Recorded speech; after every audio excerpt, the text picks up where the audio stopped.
Olá pessoal, hoje nós vamos tratar então agora sobre as constituições brasileiras, o histórico das constituições brasileiras. É um tema que costuma cair mais nas provas da magistratura, da defensoria pública, da promotoria, para delegado, mais da área jurídica. Eventualmente aparece um ou outro edital aí de analista, de técnico, mas é mais comum de aparecer para as provas de juízes. E claro, nós vamos falar aqui dos pontos principais, não temos como fazer aqui um estudo aprofundado. Podemos dar uma dica, que a principal delas é você fazer uma comparação entre os textos das constituições, que estão todos na página da Presidência da República, do Planalto, desde a Constituição Imperial de 1824 até a Constituição Federal de 1988. E muitas questões perguntam, sobre a Constituição de 1934 previa o controle concentrado de constitucionalidade. Não, ele só veio com a emenda 15 de 1965 à Constituição de 46. Ou o Instituto do Mandado de Segurança era previsto na Constituição de 1824. Então, questão desse tipo, desses pontos principais é que nós vamos tratar aqui, beleza? Então, vamos começar com a Constituição Imperial de 1824. Não faça confusão, por favor, com a Constituição Federal. Muita gente chama de Constituição Federal, é Constituição Imperial. O Estado brasileiro, os Estados Unidos do Brasil eram ainda um império, era um Estado unitário, formado por 4 poderes. Então, era o Estado com o poder legislativo, o judiciário, o poder legislativo e o poder moderador nas mãos do imperador Dom Pedro I, que tinha poder de veto, inclusive sobre as leis aprovadas no parlamento. Então, estamos tratando aqui da Constituição Imperial. Essa Constituição, ela teve lá na sua origem a formação de uma Assembleia Nacional Constituinte, mas as deliberações dessa Assembleia Nacional Constituinte começaram a desagradar Dom Pedro I, que viu que os deputados estavam ali querendo impor limites à atuação do imperador. Por esse motivo, ele dissolveu a Assembleia, criou uma comissão de notáveis, e essa comissão de notáveis foi que aprovou a Constituição Imperial de 1824. Ela era semirrígida quanto ao processo de modificação, ou seja, era lei constitucional, apenas aquilo que tratasse das atribuições dos poderes e dos direitos políticos individuais dos cidadãos. Tudo aquilo que não fosse essa matéria não era constitucional e poderia ser alterado sem as formalidades referidas. Então, podemos ver aqui que a Constituição de 1824 era plástica, era extremamente plástica. Então, ela poderia ser alterada de modo muito fácil. Tudo aquilo que não dissesse aos limites e atribuições dos poderes públicos e aos direitos fundamentais podia ser alterada por uma lei ordinária. Então, tinha essa característica, além de ser semirrígida, a única Constituição semirrígida que nós tivemos, com base no artigo 178, ela era extremamente plástica. Ela foi elaborada, como eu falei, por um conselho de notáveis, também chamado Conselho de Estado. Esse Conselho de Estado perdurou até a instituição da República, em 1889. Por muitos foi considerado, inclusive, um quinto poder. Era um conselho consultivo, onde o imperador, tanto Dom Pedro I quanto Dom Pedro II, com o governo regente, dado o golpe da maioridade, quando Dom Pedro II detinha apenas 15 anos de idade, o governo foi executado por regentes, e você teve sucessivos regentes.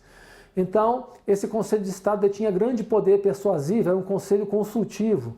Então, sobre todos os assuntos, sobre escravidão, sobre cobrança de impostos, sobre tratados internacionais, sobre navegação nos portos, sobre tudo ele tratava. E as atas desses conselhos estão hoje publicadas no site do Senado Federal. É muito rico vocês terem acesso a esse material e vocês verem os assuntos que eram tratados e como é que era a época, como é que se vivia no século XIX no Brasil, principalmente no âmbito da escravidão. Então, instituiu, como eu falei, 4 poderes, inclusive o moderador, foi a Constituição de maior durabilidade, né? Ela durou 67 anos. A Constituição que mais durou, de maior longevidade no Brasil. Né? Previa, né, a forma de Estado unitário, dividido em províncias. Depois dessas províncias, né, essas províncias, na verdade, eram originaram-se das capitanias hereditárias. Lembra das capitanias hereditárias? Que eram hereditariamente concedidas aos descendentes. Depois foi dividido em províncias e mais tarde, só com a Constituição de 1891 é que se formam os estados. A forma de governo era a monarquia hereditária constitucional. Na classificação quanto à correspondência com a realidade de Karl Lowenstein, guarda esse nome que vai ser cobrado na sua prova, era uma Constituição nominativa, ou seja, ela não conseguiu fazer com que muitas das suas práticas era uma Constituição de inspiração liberal, ou seja, inspirada na Constituição Francesa de 1799. Lembra que a Constituição teve 4 constituições, a França teve 4 constituições num curto período de tempo. 1791, logo depois da Revolução, 1793, 1795, 1799 e depois o Código Civil de Napoleão em 1804, que muitos dizem que tinha mais poder de persuasão, inclusive, que a própria Constituição Francesa. Então, apesar da Constituição de 1824 brasileira ter haurido inspiração nessas constituições liberais e também na Constituição Americana de 1787, ela não conseguiu reproduzir na prática esses preceitos liberais, muito em função, inclusive, da própria escravatura, que só foi abolida em 1888. Lembre-se que nos Estados Unidos da América, com o término da Guerra de Secessão, com Abraham Lincoln, conseguiu abolir a escravatura em 1868, ou seja, 20 anos antes, nos Estados do Sul. Bom, a ausência de qualquer controle de constitucionalidade, não havia nenhum controle de constitucionalidade, nem difuso, nem concentrado, apesar de 1803, no caso Marbury versus Madison, os Estados Unidos já tenham um precedente nesse sentido, mas não havia. Veja bem, o Brasil era um Estado confessional. O que é um Estado confessional? É um Estado que possui religião oficial. Então, qual era a religião oficial do Estado brasileiro? Segundo o artigo 5º, era a religião católica apostólica romana, que continuará a ser a religião do Império. Todas as outras religiões se permitia o culto doméstico, não poderia ter qualquer tipo de culto exterior. Então, se você era protestante, se você era budista, espiritista, você tinha que fazer o seu culto dentro de casa. Inclusive, por pressão da Igreja Católica, depois, no Código Penal de 1890, foi criminalização de algumas religiões. Inclusive, o espiritismo foi criminalizado, no âmbito do Código Penal de 1890. A Constituição de 1891 já trouxe a liberdade religiosa, mas o poder da religião dominante ainda era muito grande. Então, isso está refletido. O Brasil era um Estado confessional até 1890, tendo como religião oficial a religião apostólica romana. Bom, um outro dado interessante para a gente entender o contexto da época, e nós vamos tirar um excerto lá do livro do José Bonifácio de Andrada e Silva. Você já ouviu falar nesse cara? José Bonifácio era abolicionista, e tem um livro dele, publicado pela Fundação Ulisses Guimarães, elaborado e publicado também no Instituto Geográfico e Brasileiro. Ele, apesar de ser abolicionista, propôs um regulamento para os escravos, como uma forma de transição. E é muito interessante a gente ler, acha coisa que soa absurdo, assim. Como é que poderia uma coisa dessa ser prevista naquele tempo, na Constituição de 1824? Mas eu vou ler aqui para vocês. Então, por exemplo, sobre a alimentação dos escravos, item 7. Escolha e a quantidade dos alimentos deve ser regulada. O melhor alimento que se pode lhes dar são as bananas, em primeiro lugar, e depois os carás e as batatas. O milho, tanto o fubá como a canjica, a farinha de pão, os feijões e favas. As frutas bem sazonadas e nas festas e domingos, uma porção de peixe salgado ou carne seca do Nordeste, do sertão. Uma penca de bananas e alguns carás cozidos e assados bastam muitas vezes para sustentar um escravo. Então, Fundação Ulisses Guimarães, 2016, página 185. Você pode buscar na internet, é muito interessante você ver. Ele fala também do excesso de violência que era cometido, que deveriam ser punidos os senhores de escravos, que se utilizavam de excesso de violência contra os seus cativos.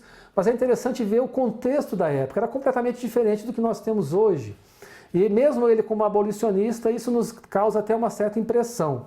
Mas era o contexto da Constituição de 1824. Bom, houve então, não havia garantia qualquer, nessa época, não havia garantia do habeas corpus, nada disso. A Constituição, essas garantias só vão chegar com a Constituição de 1891. Também é importante nessa figura, nessa época, da Constituição de 1824, a figura do Frei Caneca. A figura do Frei Caneca, que se insurgiu contra a dissolução da Assembleia por Dom Pedro I, e que outorgou a Constituição de 1824. Então, houve lá uma insurreição, chamada lá uma rebelião ocorrida em Pernambuco, a Confederação do Equador, que foi rapidamente suprimida e o Frei Caneca depois foi, inclusive, morto. Então, esse é um episódio também ligado ao constitucionalismo primitivo nosso. Ok? Bom, e a Constituição de 1891? A Constituição de 1891 foi promulgada em 24 de fevereiro desse ano, estabeleceu como forma de governo a República Presidencialista e a forma de Estado Federal. Foi a primeira Constituição republicana brasileira. Foi instaurado lá um governo provisório, em 1889, que nomeou uma comissão para elaborar o projeto e o líder dessa comissão era nada mais, nada menos que Rui Barbosa. Rui Barbosa, que é o grande mentor da Constituição de 1891, da República dos Estados Unidos do Brasil. Separação em 3 poderes, não 4, separação em 3 poderes com a abolição do poder moderador. Introdução do habeas corpus ou remédio heróico como garantia individual. Foi a primeira Constituição rígida do Brasil, ou seja, todos os dispositivos da Constituição de 1891 só poderiam ser alterados por processo legislativo mais gravoso, mais dificultoso. Isso também é cobrado aí na sua prova. Que mais? Quanto à estabilidade, então, foi rígida, introduziu o controle incidental ou difuso de constitucionalidade sobre inspiração norte-americana. As antigas províncias são transformadas em Estados-membros.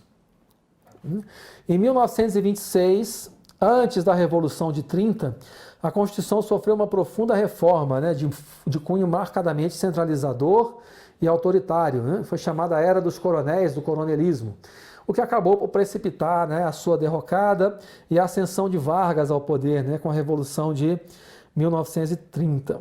Também, de acordo com a classificação de Karl Lowenstein, que é muito cobrada, era do tipo nominalista, ou seja, não tinha correspondência.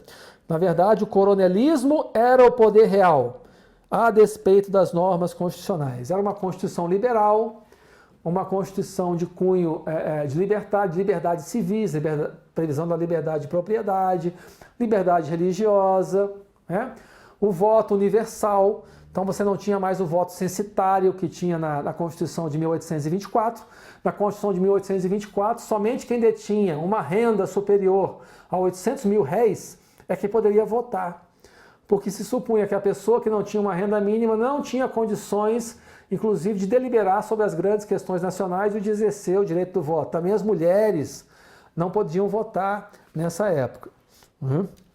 Então a Constituição de 1891 introduz aí o voto.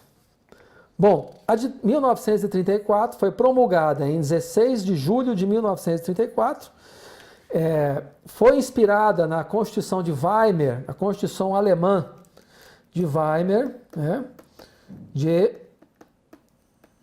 1919. Né? Como eu falei para vocês, né, a questão da transposição de ideias externas para o nosso ordenamento constitucional.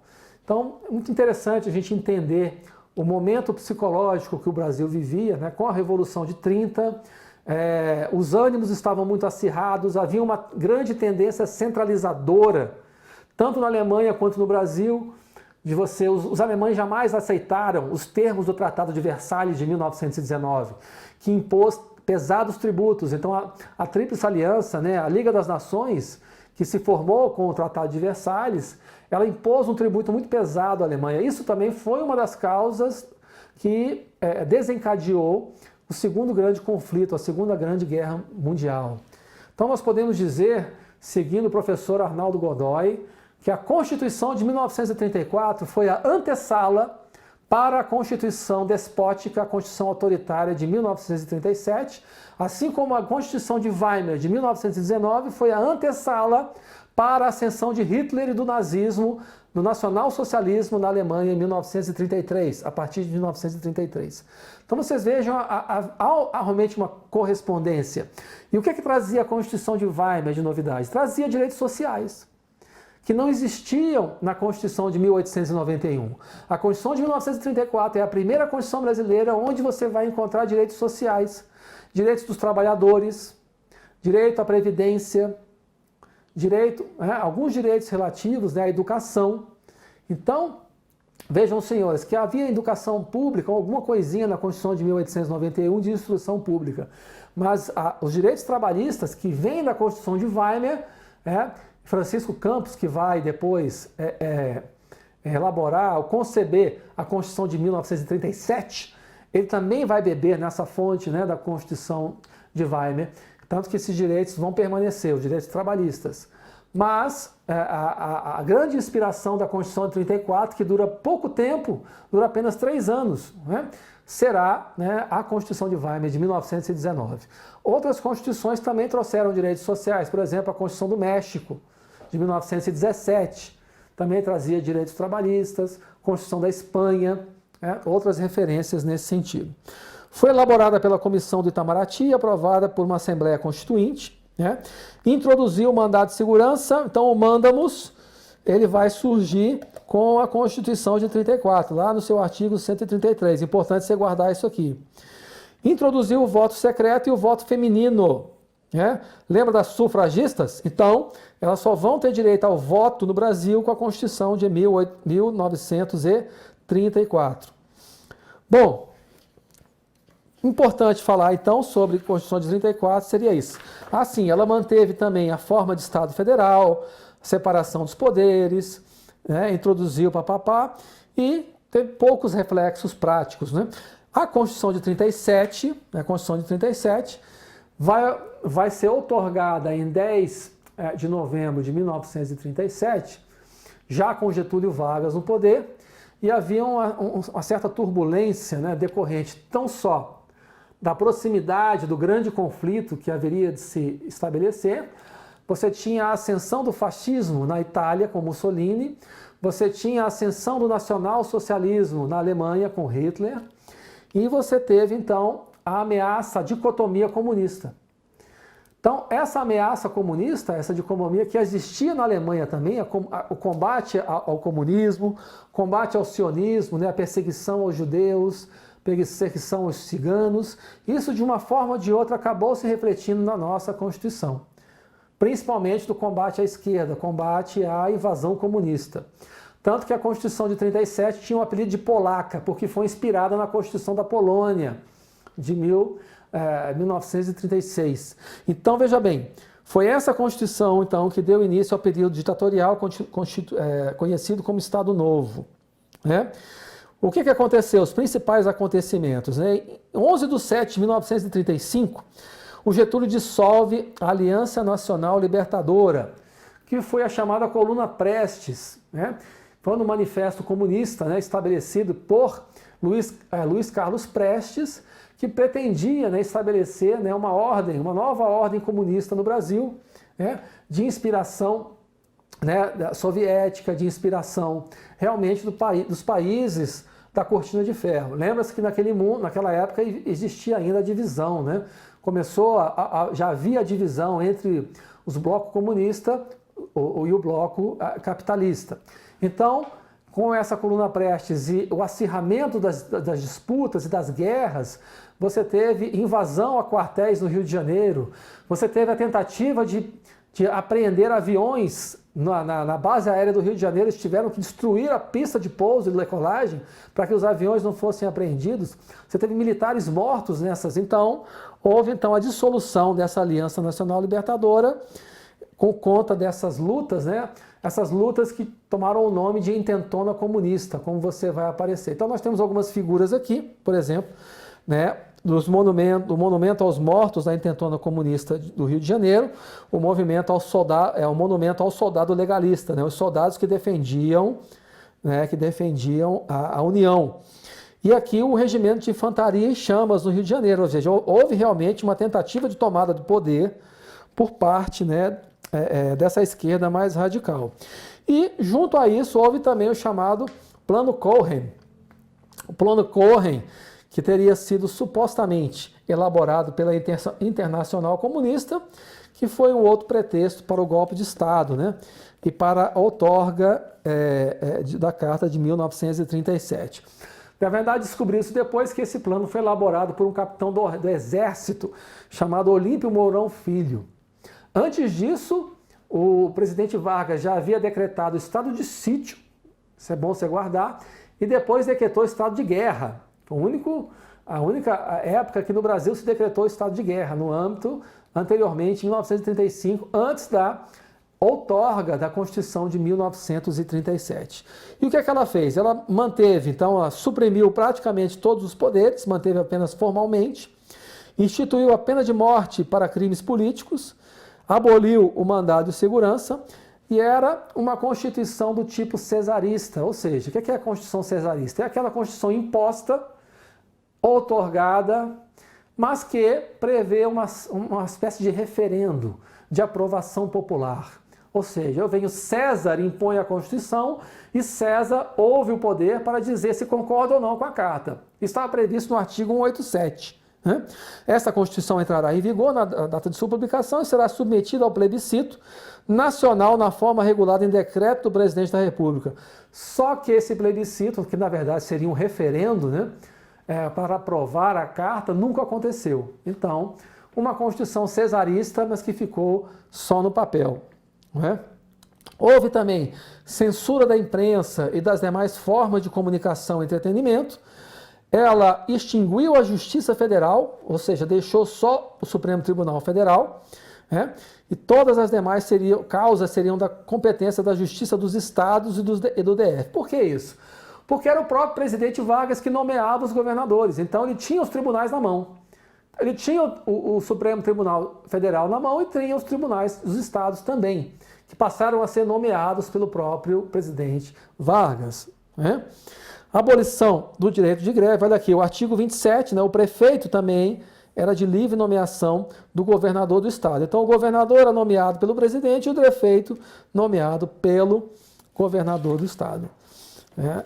Foram dissolvidas a Câmara, o Senado e as Assembleias Legislativas dos estados. Né? Foram substituídos a Câmara e o Senado pelo chamado Parlamento Nacional. Né?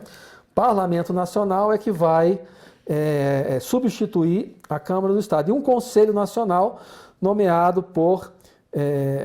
pelo presidente da República, um conselho consultivo, né, que auxiliaria ao governo na execução dos seus desígnios. E se você olhar o preâmbulo da Constituição de 1937, dá uma olhadinha lá depois na internet, na página do Planalto, você vai ver, né, o preâmbulo da Constituição de 37, ele é bem elucidativo em relação aos motivos outorga dessa Constituição. Vamos ler um pedaço aqui, né?